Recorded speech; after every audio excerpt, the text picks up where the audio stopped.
e com um assunto que não deixa de ser uma guerra velada contra as mulheres, que é a criminalização no aborto em diversos países, em que o corpo da mulher é quase uma decisão de grupos e não uma decisão individual sobre o que ela deseja fazer para a própria vida e com o corpo. Então, o Jamil fala desse assunto hoje. Achei ótima proposta, viu, Jamil? Porque a gente não pode se furtar a debater isso, especialmente num ano eleitoral como esse no Brasil, em que esse assunto é abordado de uma forma tão incorreta, na minha opinião. Boa tarde para você.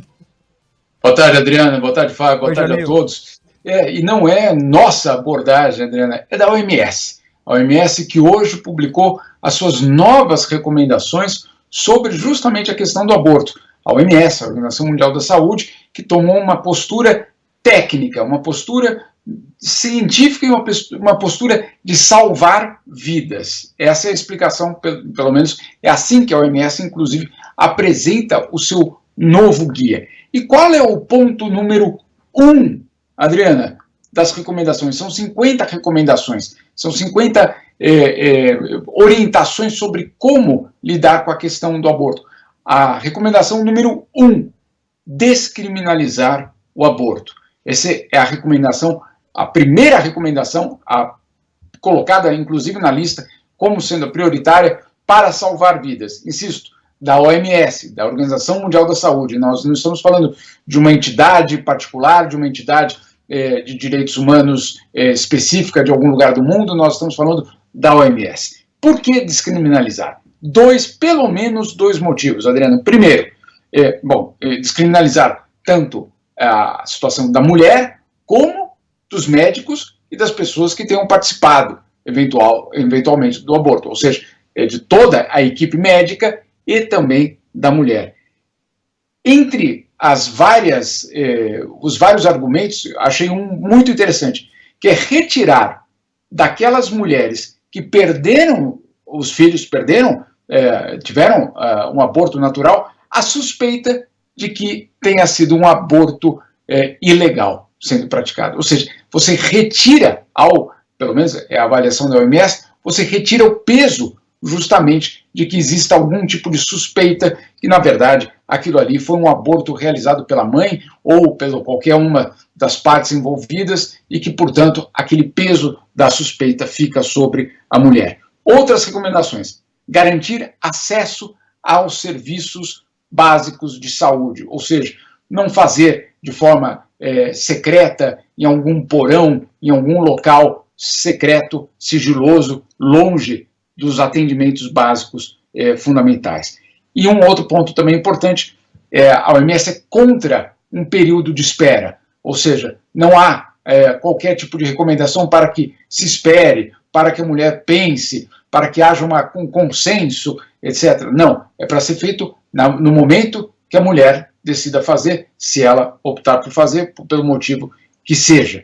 Agora, olha os dados, esses são os dados, insisto, da OMS, Adriana. Nós não estamos falando aqui de um grupo específico, pró ou contra, etc. Não, estamos falando da OMS. Os dados são os seguintes: no mundo, de uma forma geral, 6 de cada 10 gravidezes não desejadas são encerradas com aborto.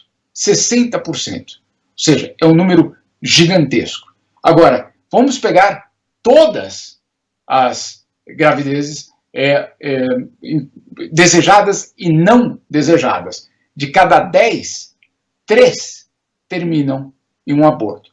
30%, hoje, não estou falando no futuro ou em alguma projeção, hoje essa é a situação mundial. Ou seja, esconder, achar que ele não existe, é lutar contra os próprios números.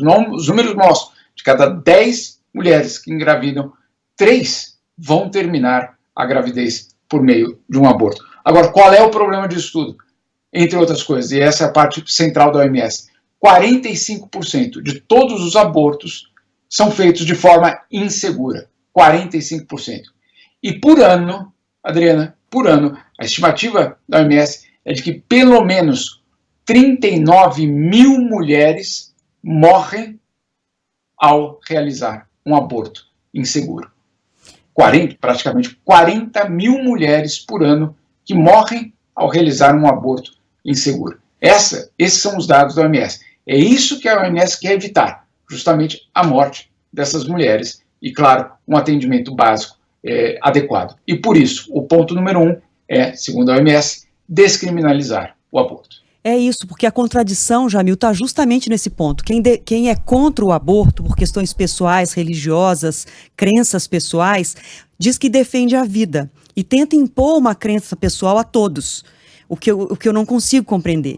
Mas, na verdade, não está defendendo a vida na prática, porque na prática o aborto já existe e as mulheres estão morrendo. Então, assim, são mortes de bebês, são abortos, mas também é a morte de mulheres. E a outra questão que eu queria comentar com você, Jamil, é assim, não dá para falar de como o Brasil está atrasado nessa discussão sem lembrar o caso daquela menina de 10 anos que era estuprada por um parente e que, desde os 6 anos de idade, ela era estuprada, uma menina do Espírito Santo, que depois foi uma polêmica, uma judicialização nacional para dizer se uma menina de 10 anos podia ou não fazer um aborto vítima de um estupro. Então, assim, é de uma desumanidade essa discussão no Brasil e, infelizmente, a cada ano eleitoral esse tema é abordado sob uma perspectiva religiosa que tenta impor a todos uma crença, sem que a gente pense com base nesses números, nesses estudos técnicos que você acaba de apresentar, que são da OMS. Esse é o problema aqui no Brasil.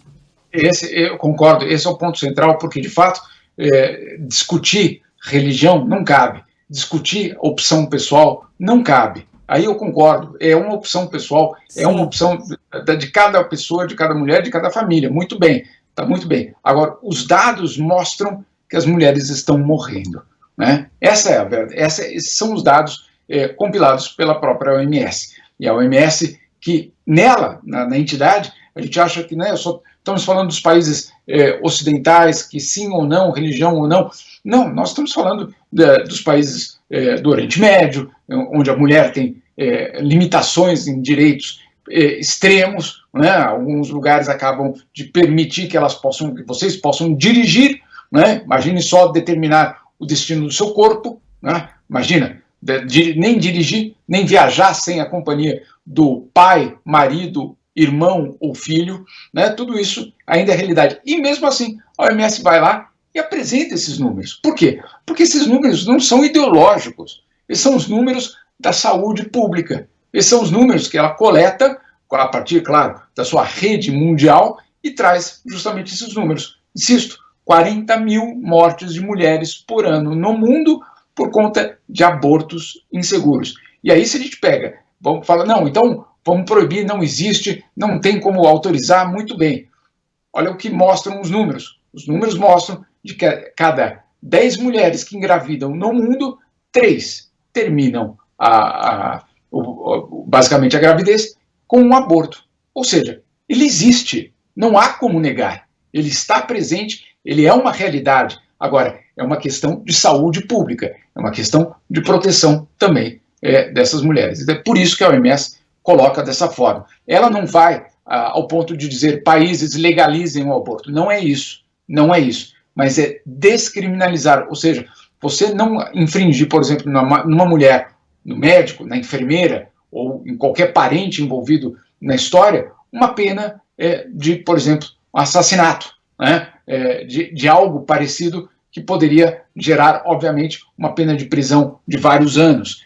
Por quê? Porque aí você tem, obviamente, a dupla ou tripla pena, né? Muitas vezes a gente sabe o que isso tudo significa para o corpo da mulher. Então, essa é a tentativa da OMS de lidar com um problema de saúde pública. Ela não está falando, eu sou ideologicamente dessa tendência ou daquela tendência, ou eu sou dessa religião ou daquela religião, ou eu defendo isso ou aquilo. Não, eu estou lidando com esse assunto do ponto de vista da saúde pública. E do ponto de vista da saúde pública, essa é a melhor solução.